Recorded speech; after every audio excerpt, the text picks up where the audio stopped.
Thank you, everyone. My name is Muthu. I'm from HTIC. This evening, we have Shankar with us, who's the founder of Computer Engine Management Services. Shant is also a distinguished alumnus of IIT Madras, and also I am Calcutta.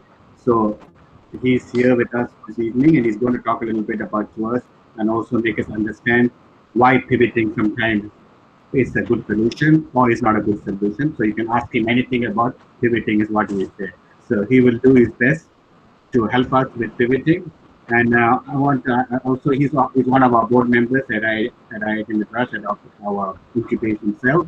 So he already gives us a lot of support from his position as a board member. So I want to say thank you, Shankar, for being here this afternoon. It's wonderful to have you with us, even though you still have to come physically see the incubator yet, but we'll worry about that another day, I guess. So Yes. you're welcome, and you can maybe set the pace, and then we will have a very interactive session. There's no formality, nothing, as I've already told you. It's a very, very chill session, just people asking questions and learning from one another. That's the essence of the entire program. So Thank you, please, Muthu.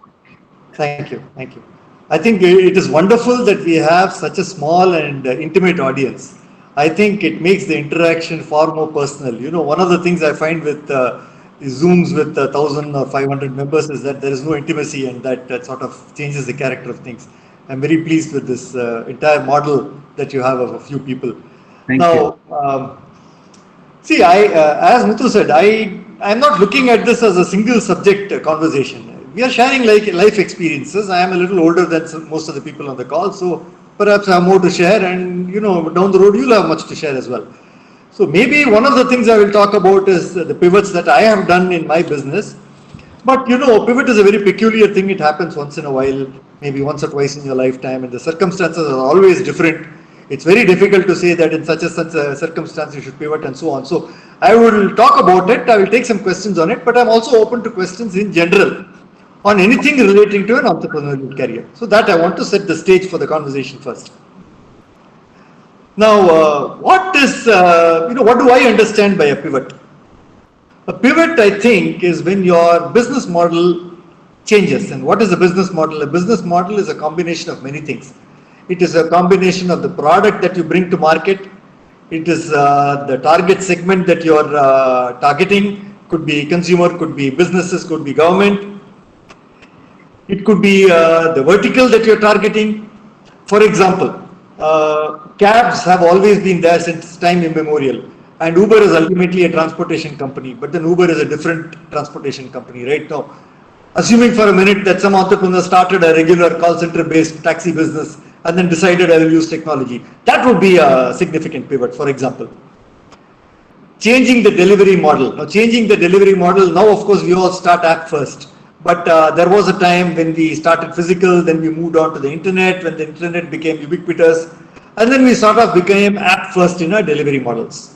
So these are all pivots that you do, because when you, for example, change to an app first, there are many things that can't be done because the real estate is less, etc., etc. So things change about the way you deliver the service. New revenue models will constitute a pivot. For example, people started many services, many internet services on a subscription model. But then they decided that we will move to a freemium model. That is the basic subscription, which is free, and then you pay for services, because that proved to be more of a sticky revenue model. Or the question could really be of who's going to pay. Is it the subscriber who's going to pay, or is it some advertiser who wants to reach out to your subscriber? Is that person going to pay? So fundamentally, there is a change in revenue model there. This would be a pivot. A new tech platform. For example, if you are moving away from a manual delivery of a service to say an RPA model, and you developed a chat bot and so on and so forth, that would be a significant pivot, because it changes your entire scalability model, it changes your cost dynamics and so on and so forth. So these are some of the ways things can pivot. What I want to do is I want to talk about some pivots that I've had early in my life. We're talking long back, and the circumstances of the pivot were different. But conceptually, the driving reasons for pivoting remain the same, whichever year, decade, or century that you're doing. So please take away the principles rather than the actual context that I'm going to speak to in. So when I started my company way back, it was a very physical world. In fact, the internet had not even arrived. Even email was sort of very sparingly available, and even access to the internet was, through dial-up modems and all the rest of it. So it was a very physical world. The business that we started with was in the area of securities processing. Mainly, people would make applications to buy securities, applications to sell securities, and all those applications would be in paper form. This would have to be keyed in by somebody and then processed. There would be errors in the process. So it was an intensely manual process dealing in tons and tons of paper. And then, of course, consequently, you have the question of keeping track of all the paper, safekeeping it, retrieving it if there is a question in future. So it is a very intensely physical model. At some point in the early 90s, obviously, like the US stock market has been through this in the past, you cannot continue a physical model beyond a time because it is totally unscalable. So the Indian market also reached that point sometime in the early 90s. And all securities were dematerialized, which means that, like a bank statement, your securities account is also now represented by a entry in a statement, in what is called a demat statement. Now, obviously, for the customer, it's a fantastic thing to happen because instantly the business becomes scalable. You have verifiability as to what you hold. There is no issue of is this a valid piece of paper or not. All those go away. But imagine for a minute the status of people like us, people like my company, which were doing this intensely physical business, employing hundreds and hundreds and in some cases thousands of people. Suddenly, the physicality of the business went down, and therefore the necessity to employ so many people, have so much space, then all the logistics surrounding that, all the logistics surrounding the movement of stationery to and fro, safekeeping, all that suddenly collapsed by a factor of perhaps 50 or 100 relative to what it used to be. Naturally, along with that, the revenue also collapsed by about 50 or 75 or 100 times from what it was.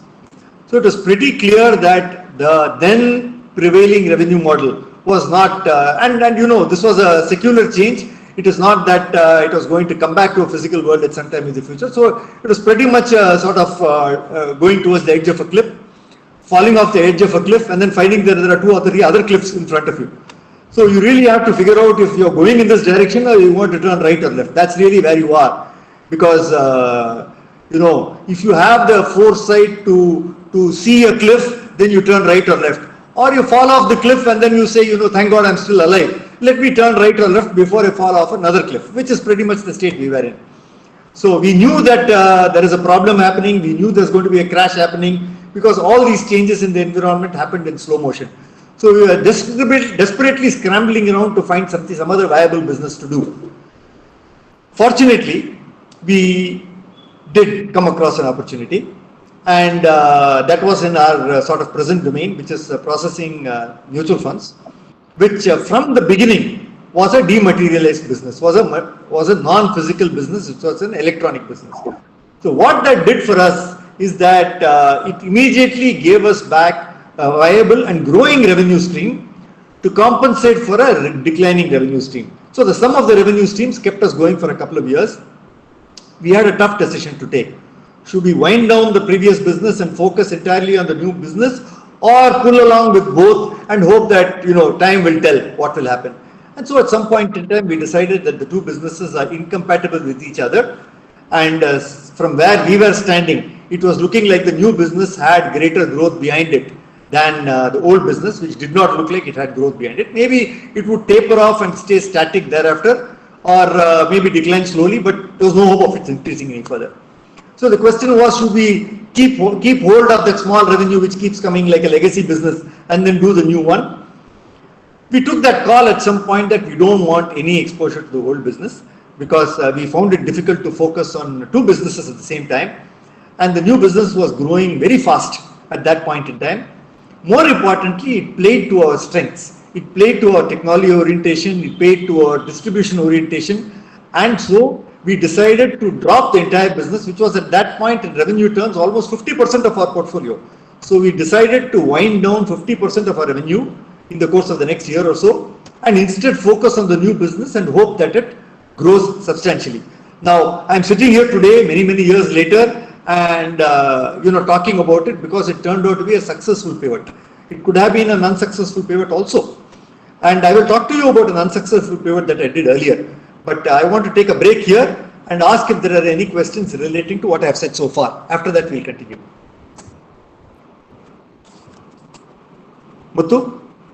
Yeah. You want to ask for questions? Yes, people will ask, they can ask questions. One of them has said, please unmute and you can ask directly to Shankar, as I always I would like the speakers to answer them directly, get an interaction. So please, Salonia, go ahead and unmute and ask, please. Hi. My name is Pratishtha. Can I ask a question? Yes, Yeah. Hello, sir. I'm also part of the incubator. I have a quick question on pivoting. Actually, two questions on pivoting. The first, most asked question right now for all the startups. So during the COVID times, because a lot of their solutions are not not getting applied or not getting accepted, a lot of them asked if they should pivot or they should just stay strong and focus on developing what is existing. But some of them have actually tried to pivot. So what would be the right advice at this point? Should they pivot or should they actually just stay strong and focus on what they've developed? See, a pivot, in my opinion, is a permanent thing.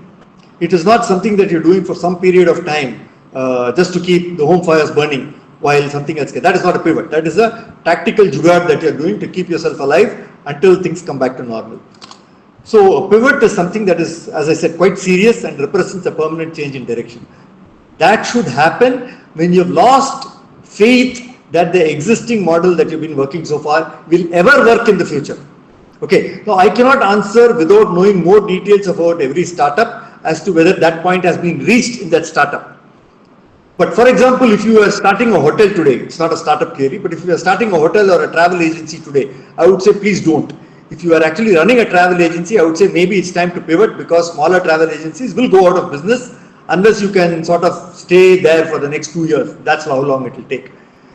But if you have a fundamentally sound product and it is only this period of complications that is bothering you, then I think that it is better to ride it out.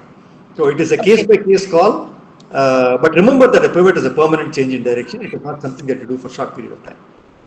Thank Another you. follow-up question, if I may ask. So a lot of startups also, while they're at very early stages of customer traction, tend to modify their solution a lot to fit it to the customer's requirement. So is it advisable to do that? Because it actually takes a lot out of the customer or the startup to actually keep customizing it. Is it a good idea? Because a lot of effort and resources are gone into it every time you get a new customer. See, your self-definition of your product should be, am I a service provider or am I offering a product to the market? Okay, now the difference between that is not the lack of or presence of customization. The difference is the degree of customization. Your product has to evolve. Let's assume for a minute you're a product provider, you're a SaaS product provider. It is not that a SaaS product remains unchanged. That also changes. And it changes obviously in response to the client's needs to some extent. It responds to some extent based on your own assessment of the market and your own thinking on where the market will move in the future. So both of them feed into the changes in the product. And that is like Microsoft Word or like you get these patches in your phones or in your operating systems. What are they? Some of them are changes, some of them are bug fixes. The changes happen partially because people like us write to them saying, I wish I had this feature, that feature. Partially it happens because some product manager somewhere says, okay, in the year 2022, this is what people are going to be asking for. So let's build it into the product now itself. That is a product approach. Okay, in the product approach, the fundamental thing to note is that you have one version. The version may become bigger and bigger and bigger, but you have only one version. So maintaining it is a single point of maintenance. And I'm talking here in the software context. Same thing applies for a service. On the other hand, if you're an IT services provider, then you're providing a bespoke piece of software based on the client's requirement. It may also be that as a bespoke provider, you're taking an existing product that you developed for somebody else, modifying it slightly and giving it to him, but that's a different version which is specific to that client. The two are fundamentally different business models. You cannot operate on both the business models at the same time. If you're clear in your mind that you're a product, then yes, you will have to make that position known to the customer, and you have to tell him that, you have given me a change which is somewhere in the pipeline for 1 year from today. Just now I'm not able to accommodate it, and this is a product approach. By and by we will become a product that meets everybody's needs, but for the moment, we may meet 80% of your needs, 75% of somebody else's needs, 100% of somebody else's needs. So that clarity of thought should be there as to what is your product. Okay, so that is how I would respond to you. I don't know if I have completely answered you. Thank you, sir. Thank you. Thank you, Shankar. Can I continue with some of the questions, or you want to say something in between? No, let's finish the questions and then I'll move on to something else. There's the next, Ramchandran, you can unmute and ask Shankar directly your question. Please go for it. You have to unmute first, Ramchandran, please.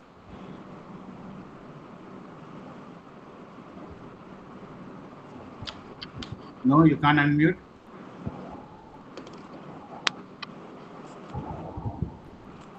Okay, we let Pravina ask first. Go ahead, Pravina, you ask first. Yeah. Hi, sir. We are actually a product and we are servicing to the schools. Can you hear me, sir? Yes. No, you're breaking up. I'm trying to bring it close so that I can hear you. Oh, okay. So we are an EdTech product and we are servicing to the school industry. So our end client is the school. The target market is schools per se. So it's a typically B2B EdTech business that we're doing for the last 3-4 years. Now with the huge digitization and the call for the digital solutions, we have come up with one product within this, which is like a personalized learning tool, which will take around 6 months to 1 year to develop, which I can target. Can you go a little closer to your device? Yeah, can you hear me now, sir? Yes. Yeah, so I was talking that we are a B2B SaaS product, a tech product, which we service to the schools. So till now, so is it wise to take it to B2C, to the parents, because we've got close to 1 lakh parents or students on the portal right now. So we come up with this personalized model which can actually deliver to the students. Since there's a huge change in the environment of digitization schools. Pravina, we can't hear you at all. I think that's going to be difficult for Shankar to respond. Yeah, it is a little difficult for me. So I think maybe if you can't, you try coming closer and trying or going out or something. Yeah, so sir, you can take other questions. I'll come back after this. Yeah, You okay. can take it. Ramchandran, can you unmute? No, okay. I'll ask that question. Ramchandran has posted a question asking, COVID-19 period presents a significant change in business models. Customers and most employees become out of sight, away from them and at home. How can you run a business? Please suggest. How can we run a business when we are out of sight? Customers and employees are all working from home. So I think what he means is we are not having that face-to-face interaction. How do we continue doing? I think that's. I agree entirely. It's a tough thing to answer, particularly if you're not an established business. It's a tough thing to answer. So I will. The employees is the easier one. So I will answer that first. See, the key thing, the key challenge facing a startup in the initial years, when new people particularly are coming on board or where the vintage of the average employee is low, is to create an organization culture. And typically the founder's culture is what pervades through the organization. And the founder's culture mostly is pervaded through the organization through personal contact. So you speak to people, you take decisions along with them, or you take decisions and convey it to them. And so your employees understand how you think and how we should react to a particular situation and so on. And this is particularly important in the area of things like governance ethics and so on and so forth. So that bit is certainly absent. And the only close approximation I can think for that is to have all hands calls on Zoom at least once a week or some other platform once a week where you discuss not necessarily just the operational issues, but you also discuss each other's problems and slightly on the personal side and how they are, what are their recommendations for working better from home, etc., etc. I think the empathy and the connection has to be built, unfortunately, through group calls where at least you can see each other, if not actually touch and feel each other. So that, as far as employees is concerned, that's the only way possible now.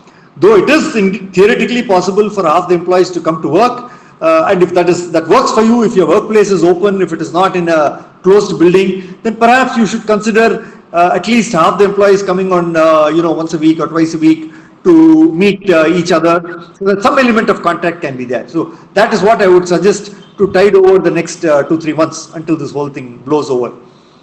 Okay, As far as customers, sorry. So please go on. Sorry, I thought you're done with that. Please go ahead. The second question, I guess. No, his second part was on customers, which is actually the more challenging one. So I was leaving it till the end. So customers is a challenge because unless he's an existing customer deeply bound to you, he does not really need to speak to you. He has other things on his mind.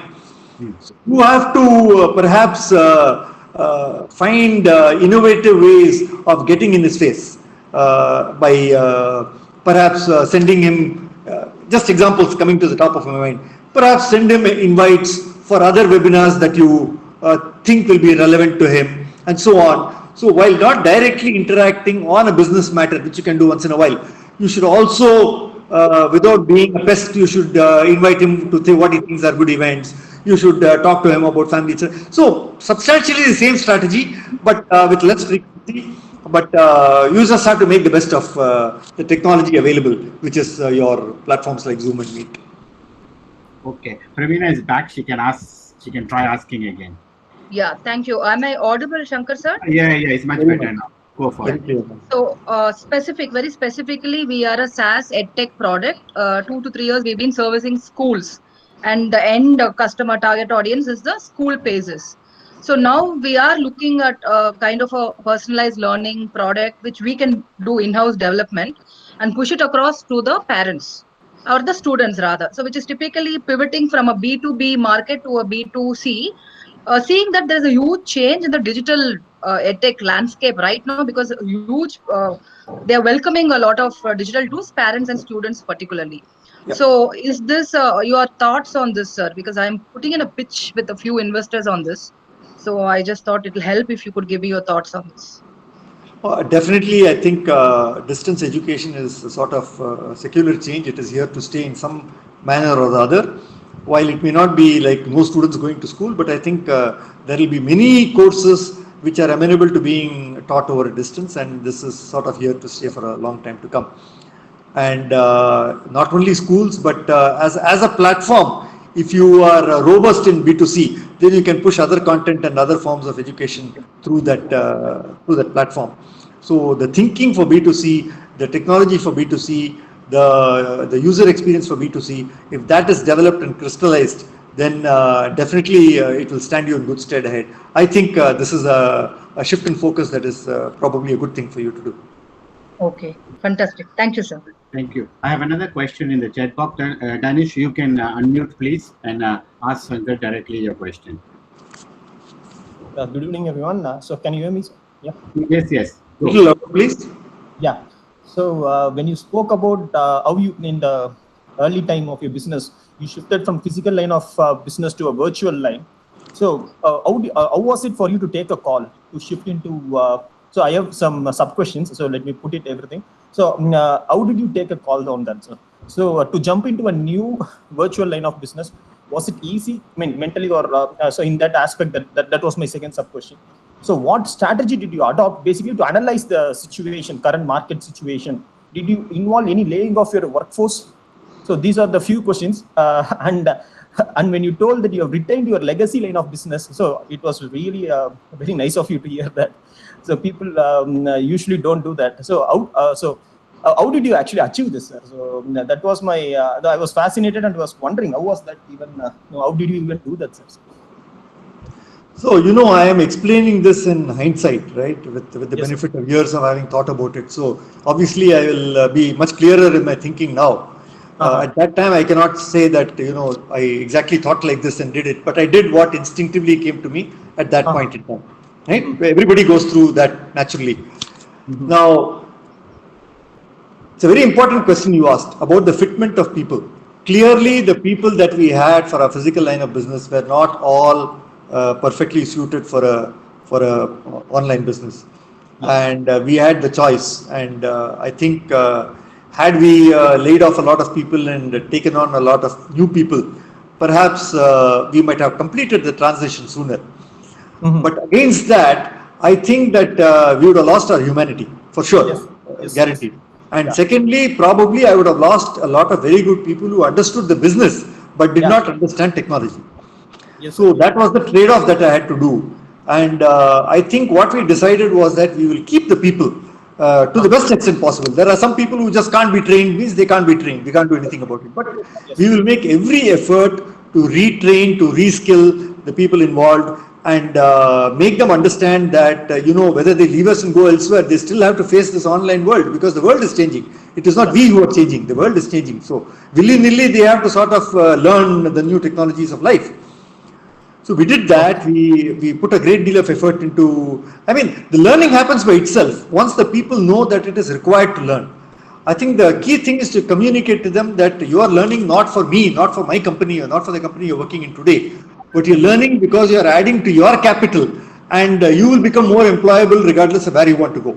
So we've always been telling people that we are not asking you to learn for us, we are asking you to learn for yourself, because we certainly don't expect 30-year-old people to stay 30 years more till they retire in our company. Whatever we give them is going to go away and benefit somebody else in time to come. But I think that sort of messaging helped convince a lot of people that they need to take the effort. Simple things like proper communication in English. That is itself, for many people who come from smaller towns and so on, it is not that bad, but in those days it was very difficult for people to communicate in English.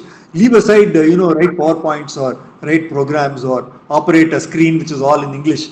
It is not that easy at all. So starting from those very basics which we take for granted now, we had to take people through the journey. It maybe took 5 years before all that happened, but that's all right.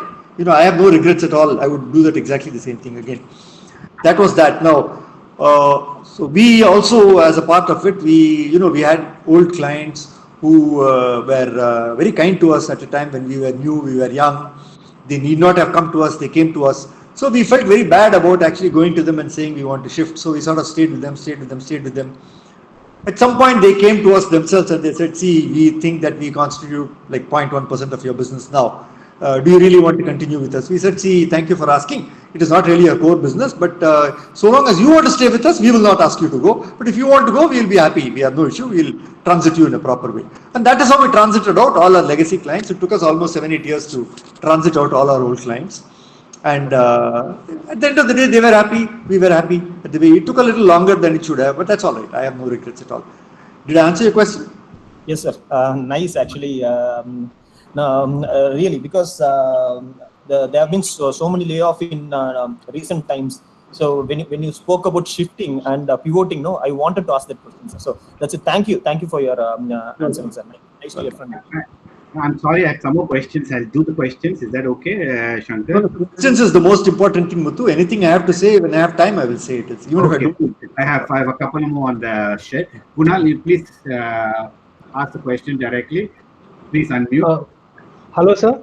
Hi. I'm Kunal. I'm the CEO of Fernways Technologies. We are building a two-sided marketplace. We are building a decentralized marketplace to help MSMEs manage their working capital needs.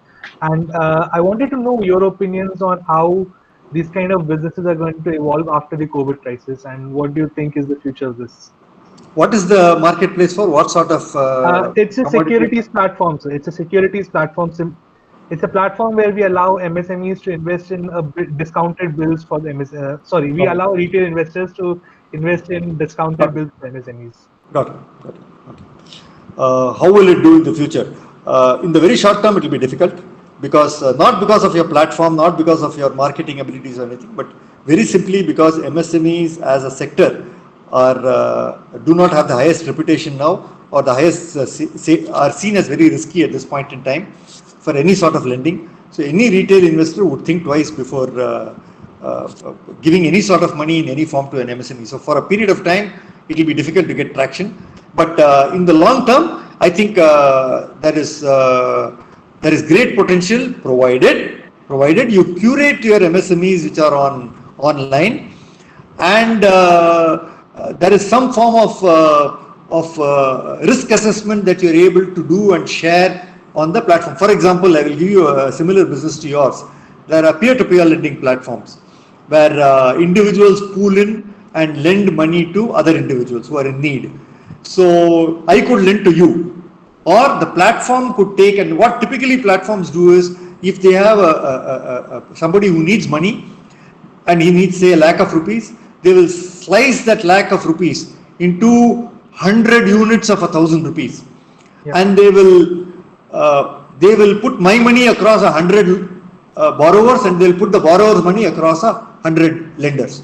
So there is a complete diversification of risk, and it's like a mutual fund. There is a complete diversification of risk. The borrower's credit category is assessed and put over there as high risk, low risk, medium risk, and accordingly the rates also reflect that. And so as a lender, I know precisely, at least to the best of the ability of the platform, I know what risk I'm taking on. I know whether I'm being paid fairly for the risk, and I have the choice to take that risk or not take the risk. I can also say that my borrower pool must be from this risk category or a mixture of two risk categories and so on. I think that is a good model, and maybe that is something that you should also think of doing. That is exactly what we are doing, sir. Excellent, excellent. If you're doing that, I think it's a good model. There is a view that collections happen automatically. That's the only sort of warning I would give you, is that collections will not happen automatically. At some point in time, some portion collections will have to be followed through. So some sort of a collection infrastructure has to be part of your costing. Yes. Thank you so much, Thank sir. you. Thank you. We have another question on the chat board. Mala, you can directly ask Shankar your question. Go for it. Oh, good evening, sir. My name is Mala. I am working with a lot of women MSME here in Chennai. A question I have is that many of these women MSMEs have physical stores, multiple physical stores, to which there is no footfall traffic at all, so no sales or revenue, but they're still continuing to pay out rental costs and insurance and various other infrastructure related costs. Unclear when they will actually be able to resume business, and unclear whether that many physical stores are really needed in the future. So my question is, would these women be better off conserving the cash on hand, limited cash on hand, by shutting down the majority of their physical stores and perhaps investing that money in pivoting online? The answer in many cases will probably be yes, they will be better off winding down and maybe thinking of coming back to market in 2022 or something like that. That will probably be the case. So, of course, I cannot very generally answer for all retailers everywhere, but many small retailers will be faced with this dilemma, and it's better to actually do this earlier rather than later, because the later you are, then it becomes pointless. You are in a catch-22 situation. So early on, I think you should take the call to wind down. But many cases that will definitely be the case. Okay, thank you. Okay, I have a question. How do you know if you should pivot or not pivot? I mean, you had earlier said you had pivoted some all those years ago. How do you know whether it's the right time to pivot? And if you do pivot and you mess it up, what do you do? See, when to pivot? There comes a time you will know. Okay, it is one of those things where you will know. You don't have to assess. The choices before you at that point will be one of three. Either you are going to go out of business soon, or you are going to become a lifestyle business where you will just about break even, make a few lakhs a year, equivalent of a salary, and you will stay like that for the foreseeable future. Okay. These are the two choices that will face you. If those two choices face you, then it is time to think of something different. Not necessarily pivoting, think of something different.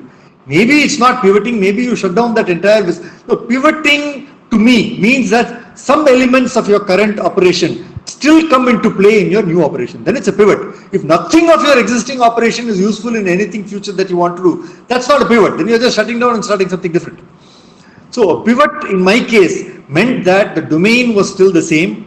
The broad area of processing, which is securities processing, was still the same.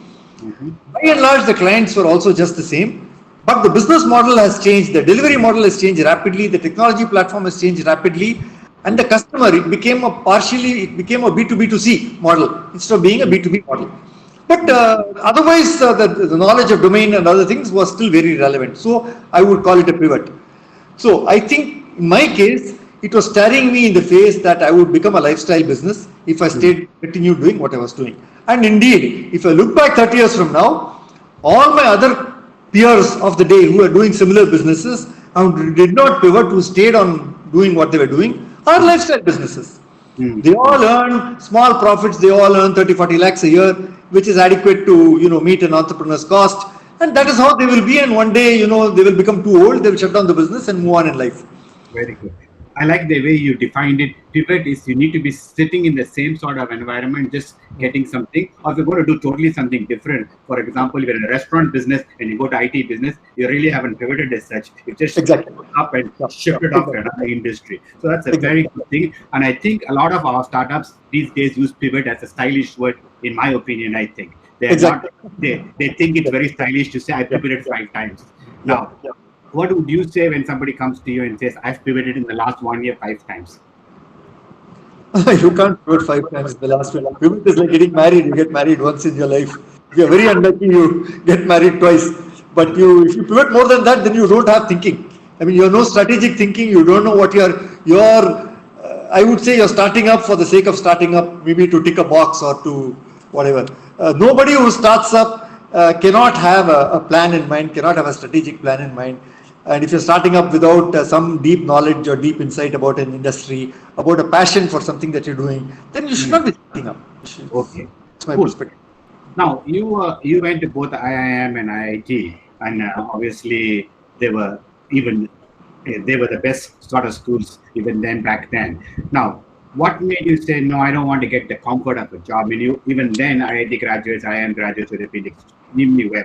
What made you say, no, I don't want to be getting a well-paid job. I will try this and whatever happens out of it. What was the thing that made you change from a work mentality into a starting up? Thousands of people work for you now. Obviously, that's been a great decision because you've been able to create lots and lots of jobs. But I'm sure you didn't know that 30 years ago. What made you do that? So, I actually went and joined a company, and I was working in a company for 4 years. It was called Ponds. It was based in Chennai. And it was a very good company. Had that company remained in existence, who knows, I might still have been working there, because they hired young people and they gave them a lot of space to do basically entrepreneurial things. They just said, go do your thing, and broadly this is the framework, but within that you're free to do whatever you want. No reporting, no bounds of any type. It was a pleasure and a joy to work there. But then they got taken over. They got taken over by a giant multinational company which had rules coming out of everything had like 10 zillion rules. And I looked around and I found that actually Ponds had been an outlier. Most companies that I might have otherwise tried to apply to were all companies which are like multinationals with tons of rules. And I found that I was not able to adapt to a very strictly hierarchical way of doing business. I wanted to do my thing. It was not a bad thing, but it was just a different thing. And finally, I came to the conclusion that if I want to do my thing, then I have to do my thing. There's no point trying to do my thing under the ambit of somebody who wants him to do your thing. So that doesn't work beyond a point. I just gave up at some point, said working for somebody is not my cup of tea. It may be that, and at that time, I can tell you that it was a very big hit to the lifestyle because, multinational companies even then paid substantially over the odds, though it was only some 5,000 a month or something. It was a monster amount in those days. And going from there to basically zero income or, negative income for several years was quite a bit of a challenge. We came from a very not a very, in fact, I would say quite a poor family. And so the risk was, there was a serious financial risk. Not to mention the social risk. You had all my, for quite some time, for almost 10 years after I started up, I went to a gathering of my alumni and so on. It was like somebody is a vice president somewhere, somebody is a director somewhere, somebody is something or the manager somewhere. And what are you doing? I'm doing my own business. Oh, poor chap, why are you doing your own business? What happened? They kick you out. So it was more of that. There was also a social opprobrium attached to the whole thing. But I felt very strongly that, I don't care if I'm small or big, but I just want to do my own thing. So it has to, it took a long time to get success. I can also tell you that in startups, they think that in 2-3 years, they must all be wildly successful and get highly valued and so on. If you're very lucky, it will happen. But starting up is for the long haul. You have to stay put for 7-8 years maybe in today's context, 5-6 years, before you become a significant success that people sit up and take note of you. Anything sooner than that, I can just say that you're extremely lucky in what you've chosen. Otherwise, 5-7 years is the minimum you have to persist to really taste success as we define it, right? Not first sale and all that, but world will sit up and say, okay, this guy has made a success of it. That takes 5-6-7 years at least. That patience has to be there.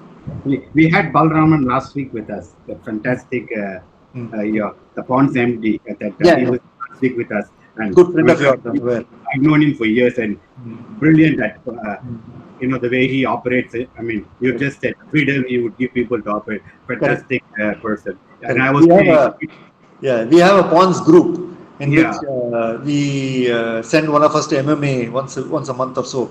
Yeah. And those talks are brilliant. I think if you can get hold of the link, I would recommend that you attend some of them. He's a fantastic person, and I was saying to him last week as well. I never call him by his name, by the way. I always called him uncle. So I said he's a mentor of mentors. Right, exactly. And he's such a nice person and a wonderful person. He would not expect anything in return, and he does that. And he's done a lot of this for me, even when I was running business schools and all. In branding. So that's so nice that you said Pond was like that. People like him made it like that. Correct. I was fortunate in my early mentors. Yeah, he's actually said he's actually talked about camps also when he gave me his profile. Yeah. So that's a connect. So you've known him for a long time, I guess. Yes, I have. Yeah. So I have a couple of questions in the chat bot. So let's take those questions. Dr. Shankara Gomati, you can please unmute and ask your question directly to Shankar, please. Can you unmute? Can you hear me? Yeah, please. Little louder if you can. Yes, I missed the first part of the lecture. Not sure whether you already covered it, but I had a real question with regard to my company itself. My question is that when we have a startup and we want to take a different product on a consultancy and then grow it, will the investors look upon us as having diluted our efforts, or the second vertical build-up will actually add value to the company? No, I heard your question, but I didn't understand your question. Are you saying that you have a product, but you want to also offer it as a service? Is that what? To be exact, we have an aquaculture product. Okay. But now we are taking another product from a different sector, like some kind of biodegradable bags. The two are not exactly connected, but connected in some way with packaging and so on. But my question is, since I have a doubt, if I go for investment pitching, then by having a second project on hand, will this add value to me, or it will actually cause the value to go down? Why are you taking this new one? It's just the revenue came. The first product is under manufacture and still requires some more efforts to bring to the market. Yep. So since we fell short in money and some money came through the second product, we took up this as a consultancy. That is, if you explain it that way, no investor will find it objectionable. But if you explain it as a second vertical, which you started by saying it's a second vertical, that is a little concerning. But if you say that, my business is this, but in order to raise money to fund this business, I am doing ABC on the side, that's fine, that's acceptable. Okay, I should not call it as a second vertical.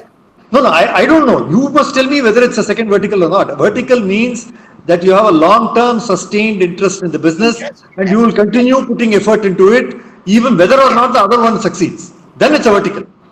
Okay, sir. Thank you, sir. Okay, Arichana, you can unmute and ask the question directly. Hello, sir. Hello.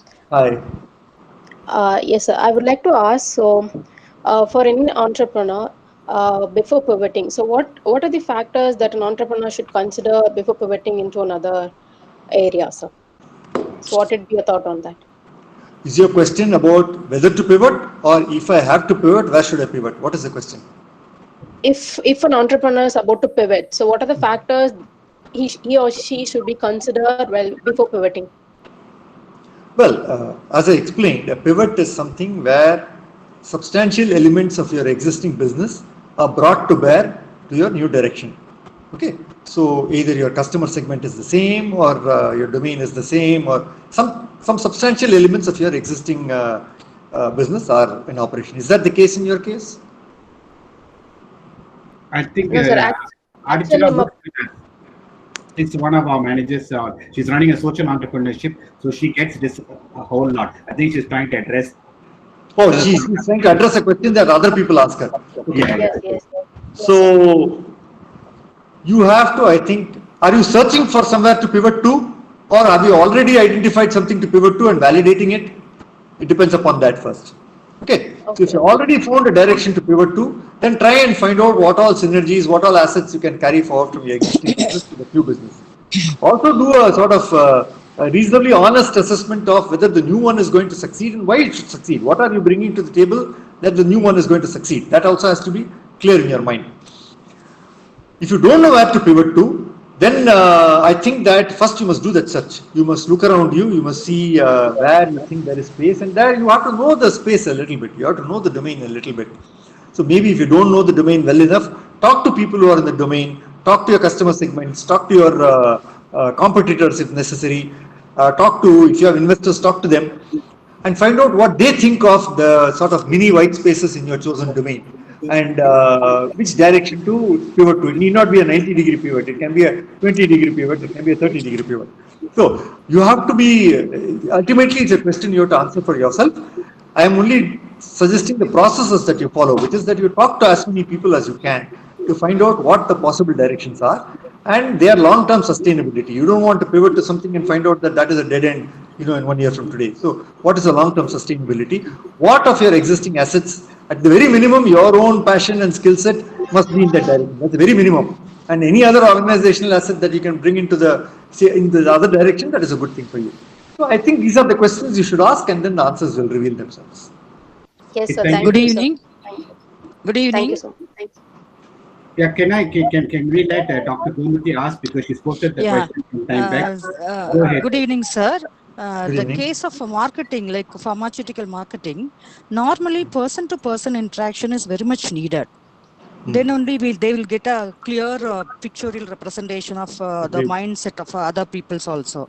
In such a cases, how to do the pivot? Will the pivot should be done in the marketing business? Will it be helpful for the businessman? I've not understood.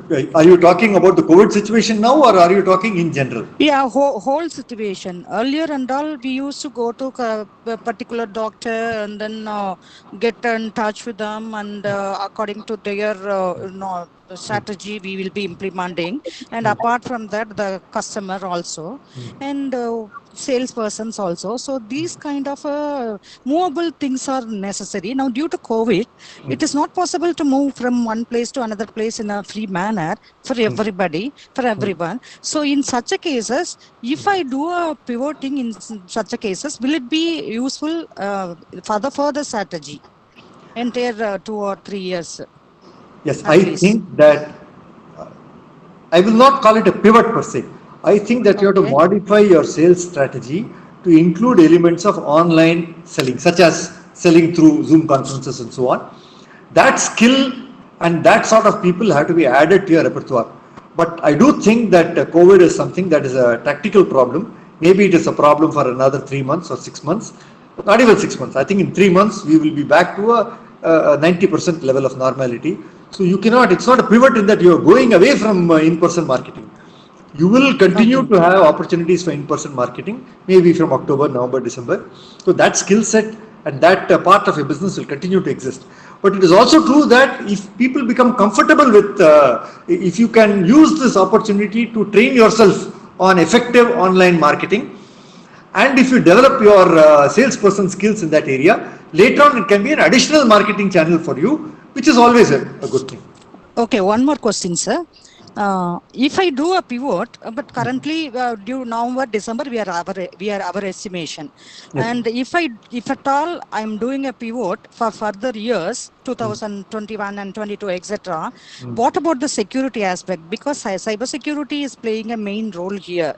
And our data, all the data with respect to rupees, everything will be sealed off by someone, some tower.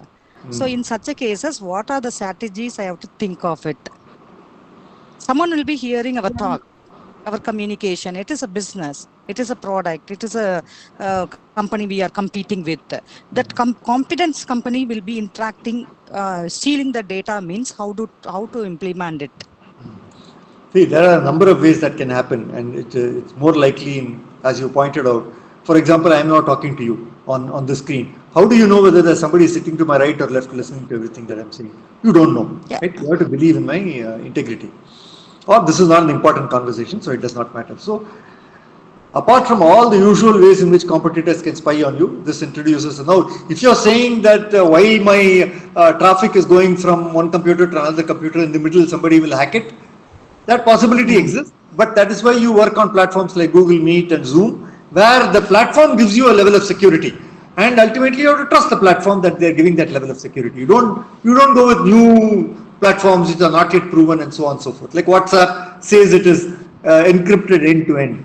So WhatsApp voice call or a WhatsApp video call is encrypted end to end. So the technology per se is secure, but the human beings are not secure, because who is there apart from you at your end, who is there apart from that end, you will never know. Sorry to interrupt you, sir. Though it is given as an end-to-end encryption, in an iOS platform, its security level is higher, whereas Android platform security level is much lower. But we don't believe that everybody should. We have to talk with only iOS platform people. In such a case, as this is a fundamental question relating to the reliability of the technology, and that is the only technology we have. We don't, other than Android and iOS, nothing else is there. You cannot force your customer to be on Android or iOS for any particular reason.